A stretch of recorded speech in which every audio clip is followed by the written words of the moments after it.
What's up, everybody? This is Sergeant Sentinel with another Sergeant Sentinel gaming video game review. Now, today I'm talking about a game that's from an indie studio. It's called Morels The Hunt 2. And it is a game about collecting mushrooms. But before I jump into that, I want to say thanks to you if you're watching this video. I do greatly appreciate it. If you are enjoying it, hit that like button. And if you're not already subscribed to my channel, definitely make sure you subscribe before the end of this video. Now, published by Abrams Studios, Morels The Hunt 2 was released April 17th of 2024 for PC and November 14th of 2024 for PlayStation 5. It is a casual adventure that is a sim because it's kind of a nature sim and you're going out and you're collecting mushrooms, but you're also taking pictures of wildlife and stuff like that. It's a very relaxing, very chill, very low-key experience.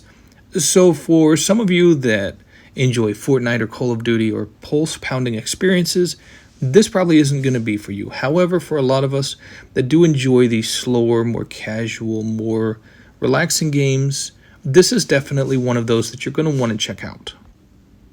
Now, there are 7 different levels in this game. There are tons of animals. There's many different types of mushrooms that you can gather, and the focus, like I said, of course, it's on exploration. You want to check all these different buildings. You want to take pictures of the animals. You want to gather the mushrooms because you get points for gathering the mushrooms. You get points for taking pictures of these animals. And these points help you to unlock the different areas. But it's the journey along the way that's the best part about this game because it's relaxing. It's non-stressful. And a lot of games will stress people out. Even adventure games, you have games that fall under the adventure genre, like Nathan Drake. But of course, there's shooting and there's all this other stuff where your character can die. That's obviously not present in this game. This game is extremely chill, relaxed, very non-stressful. And if you do get anxiety or stress from video games, sometimes you want to play experiences like this. I always look to indie games because they have very niche experiences that you can't get anywhere else, especially not from the bigger publishers. And Morels The Hunt 2 is a great example of that. Also, there are numerous audio tracks that you can play while you're walking in the woods. But for those of us that grew up walking in the woods, myself included, my uncle had a cabin in the woods and our whole family would go out there. We'd do nature walks and all this type of stuff. So this type of experience is something that I'm pretty used to. You don't want to go out there necessarily with music. It's, to each their own, obviously. But for me personally, if I'm going into the woods, especially whenever you're looking for animals, you want to be as quiet as possible. And so for me, I turn the music off. Again, if you want to play music, the nice, tranquil, calm music while you're out there, by all means, go ahead, it's your choice. But for me, I just turn the music off because the wind rustling through the trees, the animals, the birds, it's all part of the experience. And that is a big part of this game. This game does have quality sound design as far as that goes. Now, that's not to say this game is without issues. It doesn't really have a ton of issues. In fact, I could only really come up with one specific issue, and it's probably not present on PC, but it is present on PlayStation 5, and that's probably just how the game was optimized for the console because it is a port from PC to console, and that is unfortunately the frame rate.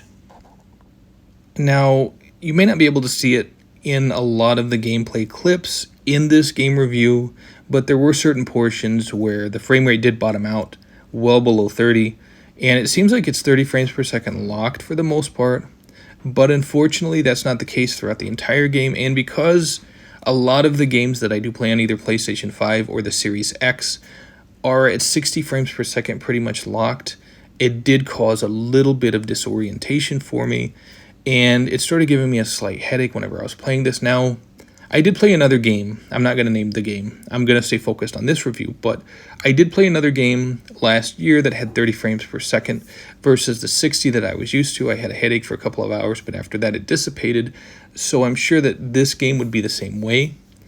Some people aren't as sensitive to that. Other people are a little more sensitive, so I wanted to cover that in this review so that if you are a little more sensitive and you have a PS5 and you have a PC, probably pick this game up for PC, because like I said, this game isn't a bad game, and it's a very unique game that if you have high levels of stress and anxiety and you can't get out into the woods and just relax and go for a walk, well, this is the next best thing, obviously, because this entire game is basically built around the premise of relaxing nature walks where you get to pick mushrooms, you get to take pictures of animals.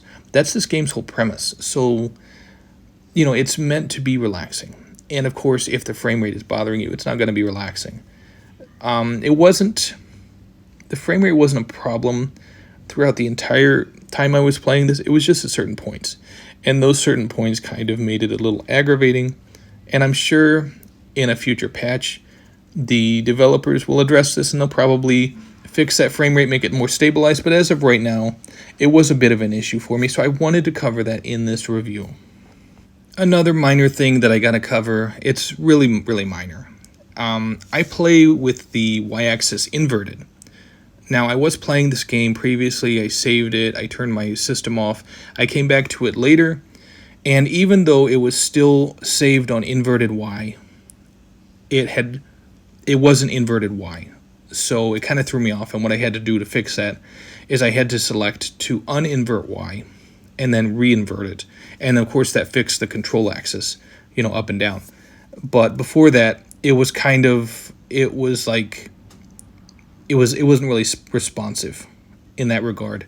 It had the regular y-axis, not inverted, even though it was showing inverted. So like I said, I had to select to uninvert it and then reinvert it to get it to read properly how it was supposed to. But again, that's a real minor issue. So all in all, this game is worth picking up, especially if you like relaxing games, but be aware of the frame rate, especially on PlayStation 5, but on PC, I'm sure it's fixed. Anyway, that's it for this video. Thank you so much for watching. I do greatly appreciate it. If you enjoyed this video, hit that like button, and if you have something to say, leave it in the comment section below. This is Sergeant Sentinel. Take it easy, gamers.